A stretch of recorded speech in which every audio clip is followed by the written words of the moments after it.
Manufacturing എക്സ്പോർട്ടാണ്. Kasaragod സ്വദേശിനിയാണ്. അപ്പം പാലക്കാടും തിരുപ്പൂരും ഈറോഡും സൂറത്തൊക്കെ ആയിട്ട് ബിസിനസ് പോകുന്നു.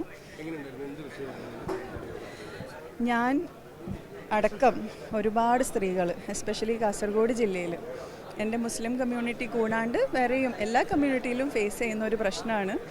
ഒരുപാട് സ്വർണ്ണമൊക്കെ തന്ന് കല്യാണം കഴിച്ചു കൊടുക്കും വീട്ടുകാർ.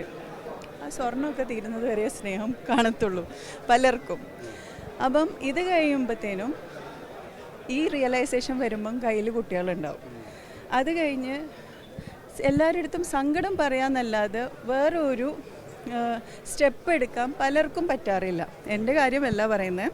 So I'm a person so I'm against the tide എന്ന് പറയാം.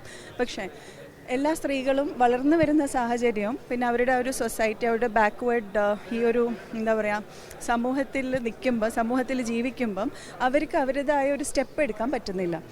അതാണ് മേജർ കൺസേൺ. അപ്പം മുഖ്യമന്ത്രിയോട് കാര്യം പറഞ്ഞു, ഇതുപോലെ സർ ഇവർക്കൊരു dedicated park for women empowerment, അതായത് എന്തെങ്കിലും ജീവിതത്തിൽ പ്രയാസം വരുമ്പം ഗവൺമെൻറ് ഇത്തരം കാശ് തന്ന ആരെയും സഹായിക്കേണ്ട കാര്യമില്ല. കാരണം കാശ് തന്നാൽ അത് ചൂഷണം ചെയ്യാൻ ആളുകളേറെയാണ്. അപ്പം സ്ത്രീകൾക്ക് ഈ കാശ് തന്ന് സഹായിക്കുമ്പോൾ ഭയങ്കര ബുദ്ധിമുട്ടാണ്.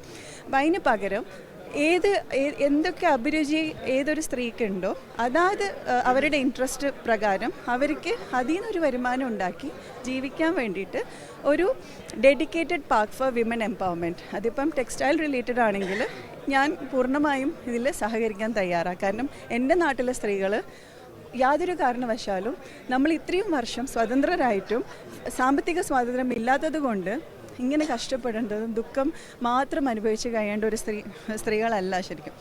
അപ്പം മുഖ്യമന്ത്രിയോട് കാര്യം സൂചിപ്പിച്ചു, ഒരു പ്രപ്പോസൽ തയ്യാറാക്കി കൊടുത്തിട്ടുണ്ട്. അപ്പം മൂപ്പര് വളരെ പോസിറ്റീവായിട്ടാണ് പരാതിയെ കണ്ടത്.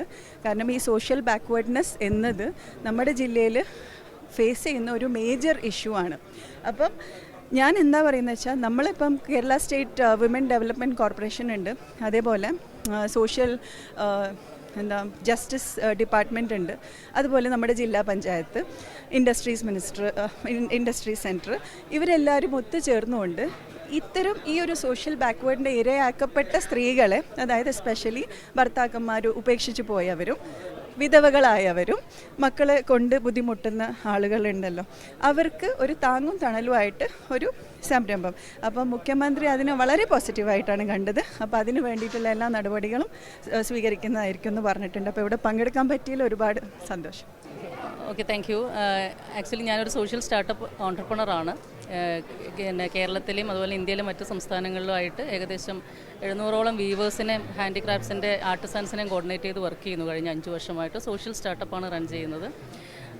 ഈ ഒരു പരിപാടിയിൽ എൻ്റെ ക്വസ്റ്റ്യൻ, മുഖ്യമന്ത്രിയോടുള്ള എൻ്റെ ക്വസ്റ്റ്യൻ എന്ന് പറയുന്നത്, നമ്മളെപ്പോലുള്ള സോഷ്യൽ സ്റ്റാർട്ടപ്പ് ഓൺടർപ്രണേഴ്സിനെ, എസ്പെഷ്യലി ഇങ്ങനെയുള്ള സസ്റ്റൈനബിൾ ഫാഷൻ മേഖലയിൽ പ്രവർത്തിക്കുന്ന ഓൺടർപ്രണേഴ്സിന് അവർക്കൊരു വലിയൊരു ബിൽഡിംഗ് ഫെസിലിറ്റി ഒരുക്കാനുള്ള ഒരു സൗകര്യം തദ്ദേശ സ്വയംഭരണ വകുപ്പിൻ്റെയോ അല്ലെങ്കിൽ മറ്റേതെങ്കിലും വകുപ്പിൻ്റെ കീഴിലെയുള്ള ബിൽഡിങ്ങുകളുടെ ഉപയോഗം നമ്മൾക്ക് ഒരു അംഗീകൃത സോഷ്യൽ സ്റ്റാർട്ടപ്പുകൾക്ക് ലഭിക്കുമോ എന്നുള്ളതായിരുന്നു എൻ്റെ ക്വസ്റ്റ്യൻ ആക്ച്വലി. അപ്പോൾ അതിന് അദ്ദേഹം അത് പരിഗണിക്കാമെന്നുള്ളൊരു മറുപടി CM-ൻ്റെ ഭാഗത്തുനിന്ന് ഉണ്ടായിട്ടുണ്ട്. ഈ ഒരു പ്രോഗ്രാമിലേക്ക് വരാൻ സാധിച്ചതിലും നല്ലൊരു ക്വസ്റ്റ്യൻ അദ്ദേഹത്തോട് ചോദിക്കാൻ സാധിച്ചതിലും ഒരുപാട് സന്തോഷമുണ്ട്. Thank you.